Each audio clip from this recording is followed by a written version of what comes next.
പത്രോസ് തീരുമാനിച്ചു, ഞാൻ ഇനി മീൻ പിടിക്കാൻ പോവുകയാണ്. എനിക്കിനി സുവിശേഷവും വേണ്ട, എനിക്കിനി കർത്താവിൻ്റെ വേലയും വേണ്ട, ഞാനിനി എൻ്റെ പണിക്ക് പോവുകയാണ്. പക്ഷേ അവിടെയും കർത്താവ് തേടി വന്നു.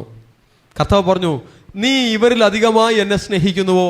3 പ്രാവശ്യം ചോദിക്കുകയാണ്. ഓരോ പ്രാവശ്യം കർത്താവ് പറയുകയാണ്, എൻ്റെ ആടുകളെ മേയ്ക്കുക, എൻ്റെ ആടുകളെ പാലിക്കുക. ചിലർ കൊണ്ടുവന്ന ആടുകളെ മേയ്ക്കുവാൻ ആവശ്യമുണ്ട്. ദൈവരാജ്യത്തിൻ്റെ സിസ്റ്റം, ഇവാഞ്ചലിസ്റ്റുമാർ ആടുകളെ കൊണ്ടുവരും, എന്നാൽ ഇടയന്മാർ അതിനെ പരിപാലിക്കും. ഈ രീതിയിൽ ആ സിസ്റ്റം, കിങ്ഡം ഓഫ് ഗോഡ്, ദൈവരാജ്യത്തിൻ്റെ സിസ്റ്റം മുന്നോട്ട് പോകുമ്പോൾ കർത്താവിൻ്റെ നാമത്തിന് വലിയ മഹത്വം ഉണ്ടാകും. അവിടെ ദൈവപ്രവൃത്തി ഉണ്ടാകും. ചടങ്ങ് ആരാധനയിൽ ദൈവ സാന്നിധ്യം ഉണ്ടാകില്ല.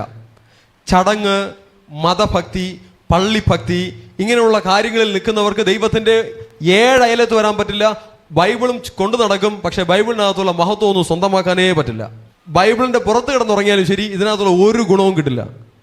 ആ വചനത്തെ ഏറ്റെടുത്താൽ, കർത്താവ് കണ്ണു തുറന്നു തരുന്നതിനനുസരിച്ച് ആ വചനത്തിൻ്റെ വെളിച്ചം ഉള്ളിൽ വന്നാൽ നമുക്ക് സ്വന്തമാക്കാം, നന്മകൾ സ്വന്തമാക്കാം, ദൈവരാജ്യത്തിൻ്റെ മഹത്വങ്ങൾ സ്വന്തമാക്കാം.